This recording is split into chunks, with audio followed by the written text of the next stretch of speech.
Hello, I'm Dr. Lisa Belisle, and you are listening to or watching Radio Maine, where we explore and celebrate creativity and the human spirit.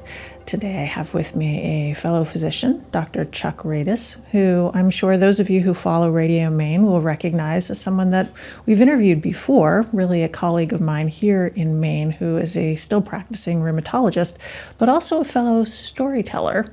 And here today because you have another book coming out, which is pretty amazing. How many does this make for you, Dr. Radis? That would be 6. And some of them have been so much fun to put together because I've collaborated with my brothers on botanical garden guides. So I've been able to have each book a little bit different focus, some of them not in medicine. I think one of the ones that I read was about the plants of Casco Bay. And Yes. It was a picture, really feast for the eyes, but also a lot of interesting history. And so when my husband and I went out and about in Casco Bay with our boat, it led to a greater enjoyment of where we were because we were able to get more information around the things that we probably had been seeing for many years. I'm so happy you were able to do that. We divided it up in that my oldest brother is kind of the brains of the botanical world. I wrote some of the prose and the history, and the other brother was very lucky at being able to find some of the rare species we were looking for. So it was really a wonderful collaborative thing. You kind of dream about doing things with your siblings, and we were able to put that together. So this latest book is Mystery in the RHEUM, RHEUM, so a play on words, a physician's journey treating patients with rare diseases. And this goes back to your being a rheumatologist. But I was immediately struck with your book that there's sort of the clinical approach, but in the meantime, you're also weaving in some information around, in this case, the first patient's diagnosis about lupus, sort of the history of it. And you're talking about Plaquenil and where this came from. And I'm wondering, did your work with botanicals and your work with plants and your brothers, did that lead to an increased interest in the history of, for example, the medications and what words led to the wolf being associated with lupus? That's interesting that you would have thought about that. I think the short answer is probably yes, not just from the collaboration I had with my brothers, but so many of my patients would be taking plant supplements in hopes of ratcheting down inflammation. And it helped me not only to be able to identify some of those in the wild, but also to discern, what really has some scientific evidence, what hasn't been studied at all, and what's been studied and debunked. And so that's been kind of a little bit of a side interest that I tried to weave into the book some. And I tried to weave into the book my current and past life, which is living on Peaks Island and commuting by boat, as a way of thinking about my day. So it was really a device of still living on the island and forgetting things, and my hapless way of dealing with my commute, forgetting things, leaving things everywhere. So it took me a long time to try to tie together stories about rare diseases and interactions with patients with the actual moving back and forth, and in a way trying to keep it interesting. My hero in this genre is Oliver Sacks, who wrote The Man Who Mistook His Wife for a Hat in Neurology, and he did such a great job with bringing to life neurologic conditions and what it's like for people to live with them and what it's like to try to diagnose some of them. And so I definitely have patterned my book after his. So here's to you, Oliver Sacks. What you're doing with your books, and in particular with this book, is really important, particularly in this day and age, because having been a physician during this intense time of really spectacular scientific advances. We've seen so many wonderful things that have come about with molecular medicine and with digital medicine and all the technologies. And at the base of this, we still have people. And sometimes when you get really focused on the small, you lose sight of the big. And in this case, I think the big is truly the people and Right. their context and where they're from and their families and how they're impacted by what they've been dealing with. So that's one of the things that I really enjoyed reading about in your book, and actually in your past books, one of which was Go by Boat, which I know others who have been watching Radio Maine and listening to it know that this was something that you put a lot of time into with regard to your family and your prior work as the primary care doctor. How do we bring this understanding that at the end of the day, we're still dealing with people? How do we bring that back into medicine these days when the pressure is how many things we can get typed into the electronic health record, how many people we can get in and out of our offices, how quickly we can treat people, how efficiently? How do we just regain that personal touch and that understanding? It's a complicated topic. There's not one answer to that. I have thought a lot about trying to use the electronic medical record as little as possible while I'm in the room with the patient. And that involves getting everybody else on the team in that same mindset, meaning entering things before you see the patient, reviewing their history before you go and see the patient, and then having a conversation and examining the patient without looking at your typewriter and looking away and not making eye contact. And my belief is if that's your goal, you can, you can't always succeed in that, but you can move in that direction. The second thing is that all of these pressures come about from the huge move of physicians becoming employees. And in my earlier years, most physicians were in private practice. They didn't want to see X number of patients per week. They didn't. They realized they made a little less. And so they were in control of their time. And we've lost that, and it's become almost automatic that people look for a job with a hospital or a large group employer. And there's nothing wrong with that, but you do lose some of your individuality. The third thing is, even when you're in that situation, I believe physicians have leverage still. They can say no. They can form committees to figure out ways to retain their autonomy. And ultimately, that isn't happening enough. Physicians kind of, as a group, we complain a lot, and we get burnt out, and we accept more and more without pushing back. And in reality, I think physicians and physician extenders, NPs, PAs, they have a lot more power than they think. So I think in the service of our patients, we should be doing more to push back. You're offering some very wise reflections and suggestions, and some very practical ones.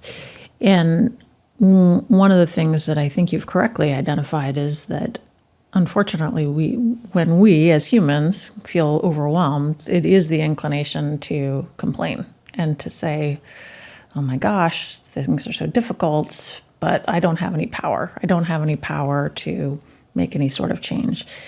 And on the other side of it, when we feel powerless and our patients come to see us, then they have the sense that we feel powerless. And more often, I will have patients who have come to see me and say, well, that last doctor, they really seemed like they were burnt out.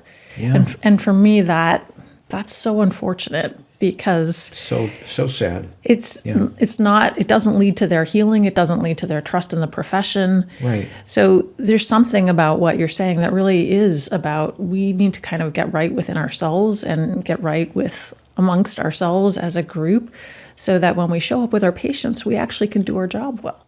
Right. I think that's a perfect description of of where we are. And as I said, it's complicated, and it's going to be hard to move away from that.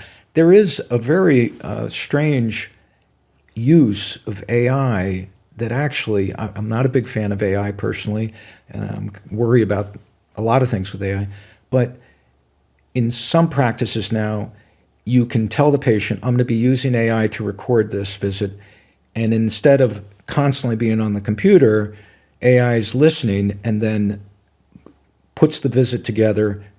The physician then looks over the visit, makes corrections, and they're done. And that can be out of the room. So in some ways, what I was talking about, not being married to your computer screen, that is something that's happening now that perhaps is a very positive thing with AI. So I'd be interested in how that goes forward. Yes, and I've similarly had that feedback from people who are using AI in that way. When I was at a physician leadership conference not too long ago, that was actually the feedback, is that this particular use of AI has enabled us to actually join with our patients more effectively. Yeah. Because now we're not looking at the screen, we're looking back at the patient. Right. And I think in reading what you wrote, one of the things that you specifically talked about was actually listening to the patient and listening to the patient's story, and not listening from a place of data bits and what do I enter into what the computer is asking me to enter in, but how can I gain additional information that enables me to put that story together. And one of the things that you talked about was, I think it was listening to the person's heart and hearing a pericardial rub, so hearing a heart sound. And that's another thing, that if we can use AI to take out some of this mechanical information and help us with that, we can actually go back to maybe physical diagnosis skills. Right. Which, wouldn't that be amazing? I mean, I think there's a lot, again, technology is really fantastic, but also you don't always have access to technology. You can't wait for the ultrasound to come in.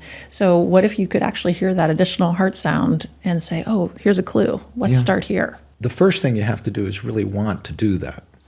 And so I would even go back further to potentially the types of people that are going to medical school and the people who are being selected.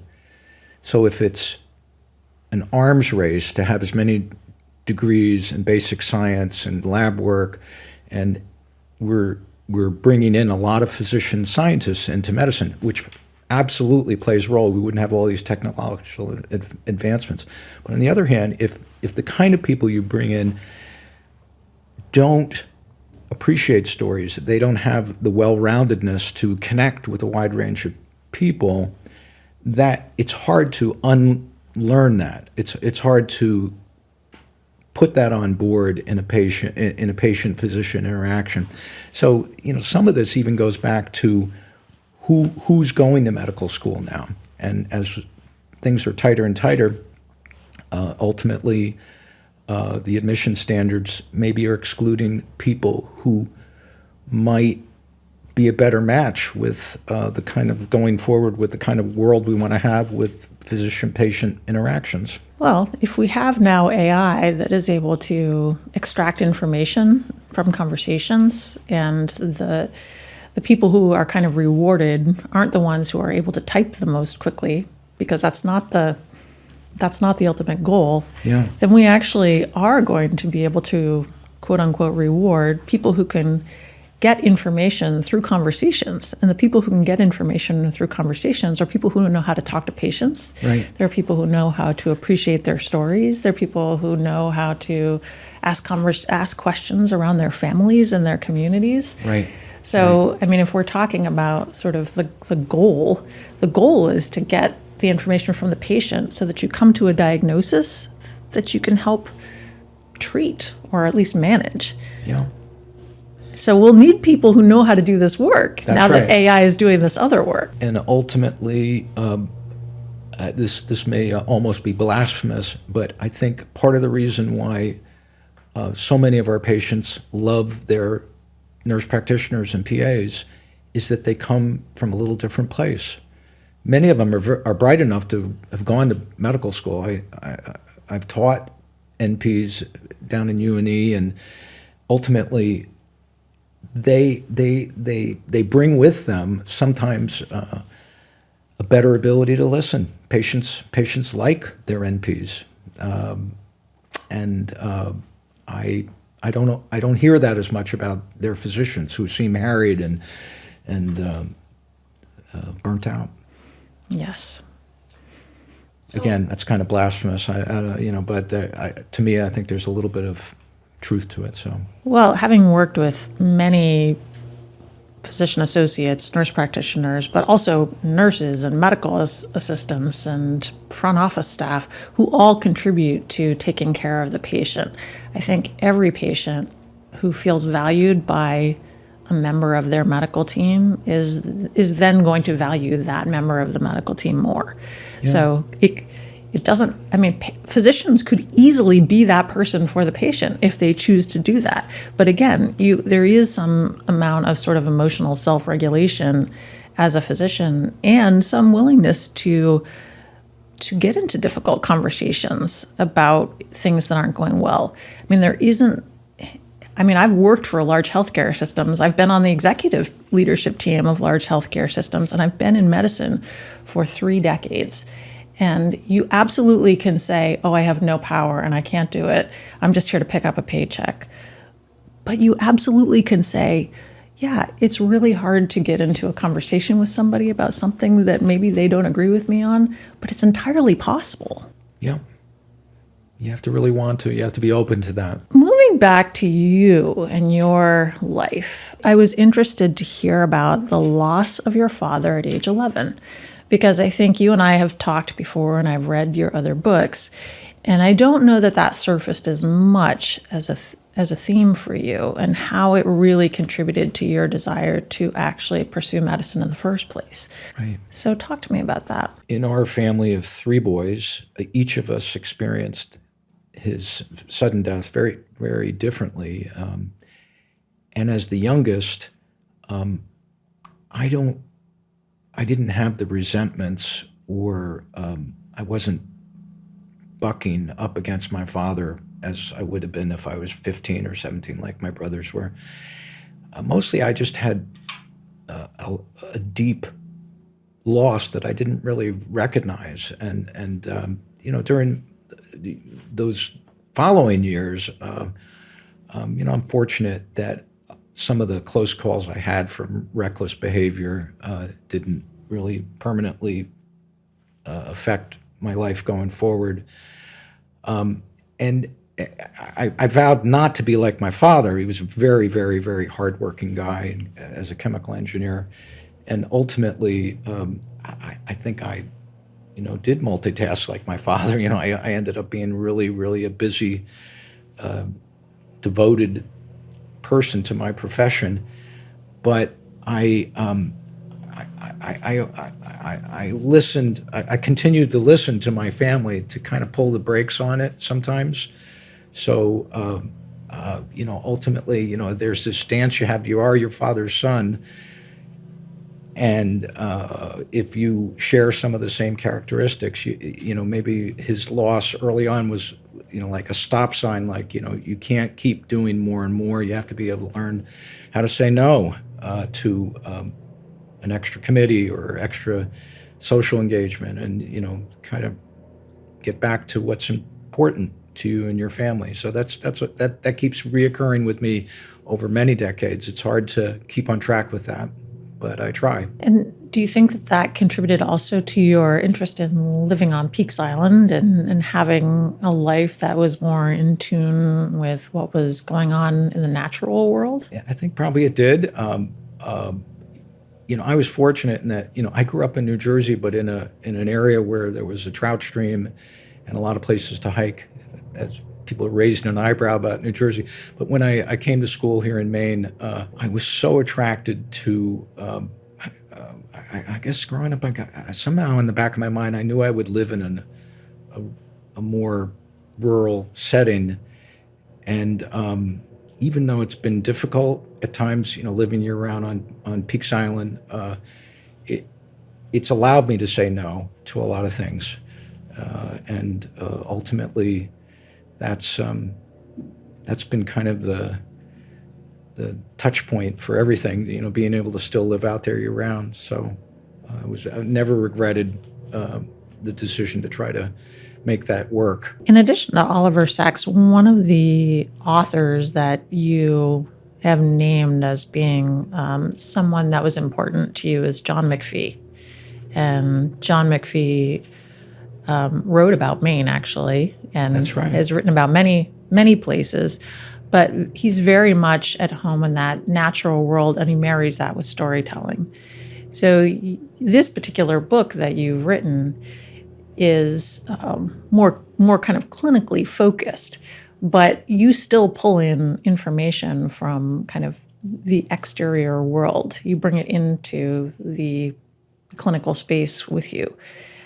Do you feel like physicians have the opportunity to do that these days? If you mean being able to carve out that time to bring in the natural world into their lives, I think if they're not, they should. And ultimately, that whole dual focus of working, but when you're not working, you're not switching on the TV all the time or staying indoors, but getting outside and trying to recharge is absolutely critical. No matter what people do, finding something to recharge is so important in not just medicine, but in so many areas. The book had a really odd evolution. I actually finished this book I thought I finished this book about 7 years ago, and I tried to sell it to an agent, and she just didn't think that it worked for her to be able to represent it. But then she said, well, do you have something else? And so I gave her a half-finished book, which was Go by Boat. And she says, oh, I can represent that. That works well for me. And so this book sat for a long time. And over the years, I kept publishing short essays in medical journals about rare diseases and the interaction of the doctor with patients, trying to sort out symptoms and come to a firm diagnosis. But what I was missing was how to make each chapter work and how to flow it. And eventually I came on, I still live on Peak Sound. I'm coming in and I'm thinking about that patient on the boat. And when I'm coming up at night, I'm thinking through. So it's, in a way, having the natural history and my trip every day by boat has enabled me to, as a device, to kind of move between the stories. And until I did that, I would have book clubs try to read what I thought was the complete book, and it was just like people would lose interest. Too much medical jargon, too much, but hopefully the final form of it, which has lots of bridges between the stories, will work and keep things interesting for like a general reader, instead of focusing on having it go just toward physicians or people in the medical field. Well, I also wonder if this idea that you continually show up in your own stories, like to some extent Oliver Sacks does, like to some extent John McPhee does, I wonder if that also will be appealing to readers. Because one of the things that has happened as we've gotten more technologically advanced is that I think it becomes, here's the patient, there's a set of facts around this patient, and this is how we're going to help this patient, and nothing wrong with that. However, there's another party in the room, and that is us. And if you're showing up in this book on the pages yourself as yourself, saying, I am the party in the room that's interacting with this patient, and I am going to have an impact on this patient, good or bad, hopefully good. Right. That's so important, because patients don't exist in a vacuum. They don't exist without being in some sort of medical relationship with us or other members of our team. I found in the rewrites that I was putting in more about what I was thinking as I was interacting with the patient, and tried to actually be faithful to the fact that particularly in frustrating encounters, physicians are not always 100% there they're not 100% empathetic. That physicians are like anyone else. You can drift a little bit. You can at the end of a long work week, you may not be the same person you were, bright and chippy on Monday morning. So I found, as I was writing it, that I needed to include in that interaction, particularly in visit after visit, where I was sending patients out to other consultants with trying to find out really what was wrong to them, and they're coming back, and I'm seeing them for a third or fourth time, that it was important for me to relate, well, how was I actually navigating this? And was I always saying the right things? And sometimes I would say not the right thing to a patient. I would realize that, in terms of trust and developing that relationship, that people could accept a diagnosis and accept treatment, because some of the treatments we have are really basically chemotherapy, and so there's that whole convincing that has to be based on trust when a final diagnosis is made. Yes, particularly in rheumatology. I mean, Right. in my field, which is family medicine, there's a broad variety of things that we might have to offer, but when it comes to your particular specialty, sometimes the disease is so bad that the cure is slightly better than the disease, but it's not. It's not without risk. It's not without risk. Right. And right. and really life-altering side effects sometimes. Yeah, and one of my partners, when dealing with patients with life-threatening immune system disorders, would basically, his talk to them was, there's nothing I can give you that's worse than your disease. And that worked for some patients. Other patients, need to kind of like, okay, you're taking fish oil, that sounds great. And in addition, I want to have this medicine on board. I think you quitting cigarettes is fantastic, and that lowers your risk of these side effects. And, and so you bring them on board with what they can do to lower the risk of these interventions, and go with other supplements that people feel comfortable with, that are not harmful and in some cases are helpful.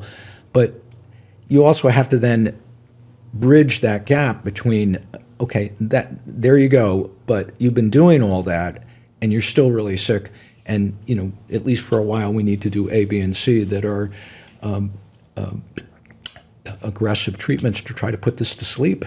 And usually, as you said, with all the amazing technological advances, some of the medications in the last 20 years have just been fantastic advancements in the treatment of immune system disorders, just like light and day. And my career spans that period of time when the percentage of patients who did really well was not anywhere near as high as we wish. And now, I expect my patients to do well no matter what they have. So it is a great time to be practicing medicine. What I also like about your specialty, and there are other specialties like this that are more similar to family medicine, where you have a longitudinal relationship with people. Because if somebody goes in and they have an ankle repair, hopefully they're not going to need to go back and forth to their surgeon too many times. It is repaired. Maybe at some point in the future you're going to still have a mechanical issue. Maybe you'll go back to that same surgeon. But you and I, as physicians, as clinicians, we see things when people come in to see us. We see people gradually, hopefully, getting better. And then we see them when they've really, kind of crested that hill and they've come to some sense of normalcy. And sometimes we see them as things return and maybe aren't able to get better again. Right. So talk to me about that, because I know that was also a theme in your book, that patients that you talked about in the beginning, kind of their stories were woven throughout the work that you were doing. Thanks for bringing that up, because it is important to me to show patients over time. Some of my early chapters with a teenager with lupus, she appears, years later, several times in the book. And not every time a patient reappears, they're doing well. So I try to be honest in that. Some of the greatest medical literature has been written by surgeons, and I understand why. It's exciting. Things come to a head. There's the operation. People survive or not. then on to the next story. But as you said, the follow-up long term isn't celebrated as much in medical literature. And so my challenge was to try to weave those people back in later chapters. I don't know if I succeeded in that, but in the end, because rheumatology, I practiced primary care for a number of years, because the two are not as dissimilar as one would think. We see our lupus patients, we have to see them through their pregnancies, and we see people as they age, and we used to do a lot of pediatric rheumatology until we had a full-time pediatric rheumatologist. But we would see 3-year-olds and 6-year-olds with some of these immune system disorders. So as I was rewriting the book, I did try to have people keep coming back and see what's going on with them longitudinally, or a postscript at the end of a chapter saying, well, this is what's happened to this person over time. And I want to let your listeners know that these are not individual patients. These are several patients that I borrowed their stories from to turn into a single patient. So I'm not. So you're maintaining privacy. Maintaining privacy, yes. Yeah. But I'm doing that by kind of drawing from a number of people who I would put into one patient. So. And I do think that for me, has always been the great joy of medicine, truly, is the relationship building. And sometimes it's a relationship that only lasts for half an hour, because sometimes you will see a patient and you will never see them again for whatever reason. Right. But then there are other patients that not only will you see them during that time, you'll see them as their life moves along. You'll meet their sister, their child, their grandchild. In family medicine, we would deliver babies, and then we could watch the babies grow up. Yeah. And it was really knowing that whatever you were doing, however you were showing up as a clinician, you were actually having impact on their ability to live their life in a way that was perhaps more joyful, at the very least, less painful. Right. And that's something that takes time. It does, and ultimately, those relationships sometimes follow after a visit or two where you just think, oh my gosh, I'm dreading this person come back. Let's be honest, that this was a really hard visit, but over time, sometimes that really changes, and you find out something about a person that you better understand them, and you understand where they're coming from. So I tend to listen and ask questions that I'll put in the medical record about things that I can ask next time, the name of their cat, a son maybe is having some drug problems, to bring it up just briefly as part of a visit. So I put that in the medical record, as many people do, and ultimately I have a better understanding of difficult patients. And when I say difficult, that runs the gamut from just not wanting to do what you think they should do, to people who have so many adverse health habits that it's hard for them to be well. And hopefully, we're part of the problem solving to help them get to a point where they can adopt healthier lifestyles. But as being in the trenches with family practice, so many of the problems are, if not self-induced, they're worsened by our own health habits, and the same thing goes true in rheumatology. The better health people are on to begin with, the more likely they'll do really well with all these medicines we have to give sometimes, and they won't have those side effects. So we started our conversation with some discussion around the frustration of where things are right now in medicine. And there certainly is a lot of frustration. So I want to bring us back to, why is it that we keep showing up? You as a clinician, you're seeing patients still a week, a month up in Ellsworth. So you carve that time out of your personal life. You make space for the travel up there, and there's something about it that really speaks to you. And there's something about it that causes you to write about it and to have a conversation with me here today. So what is it for you that you are tapping into that's caused you to open that clinical door and sit with patients time after time? I haven't spent much time thinking about that. That's a good question. I think my life outside of medicine has enabled me to be more resilient and to be able to weather the ups and downs of clinical practice. Of course, I'm an older physician now, and ultimately I don't think I could manage full-time practice. I wrote an essay for one of the rheumatology journals about, as physicians age, they should look for opportunities in which they can continue to practice, but not necessarily like as a locum, going somewhere, picking up a practice, spending your weeks or month, and then going on to something different, but doing something longitudinally. And if anybody is interested and they want to contact me about looking into places in northern Maine, to come for a week at a time and I dovetail with a rheumatologist from the Bronx, New York. So I'm up there in Ellsworth for a week, and 2 weeks later, a rheumatologist from the Bronx comes up. Those kind of practices are so satisfying because I see my same patients with new patients mixed in. And I don't think I could manage a different kind of practice where everything is new each time you go. So I've always enjoyed the long-term relationships. And there are opportunities for physicians as they downsize and they're getting to a point where they can't practice full-time to look into opportunities to practice still and to contribute.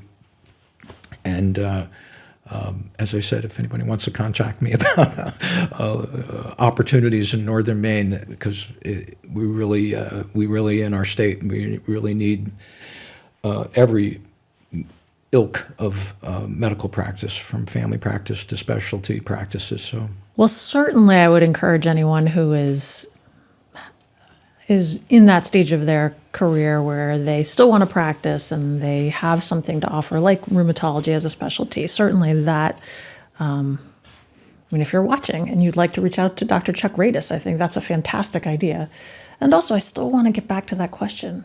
What is the thing that keeps you doing this? Is it just because you feel this dedication to patients in the state of Maine, or what is it? What do you personally get out of this as somebody who's been in medicine? I really like my patients. I look at my schedule when I'm seeing patients, and most of them, I look at that list and it triggers a follow-up question in my mind. When you kind of unravel that, I really found the right profession to be in. Why I continue to enjoy it so much into my 70s is hard to really fathom. I'll have to think about that more because I don't have a ready answer for it. Yeah. Well, you're welcome to come back again. Oh, well, thank you. And especially if you come up with the answer to that. We'll have a whole show just on that for you. Well, thank you.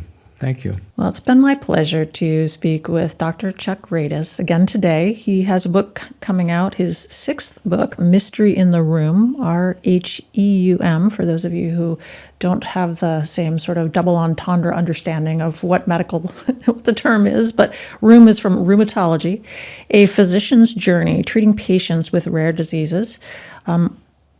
If you haven't already read one of Chuck's other books, one of them is Go by Boat, and these journeys that Chuck is taking, not unlike John McPhee, not unlike Dr. Oliver Sacks.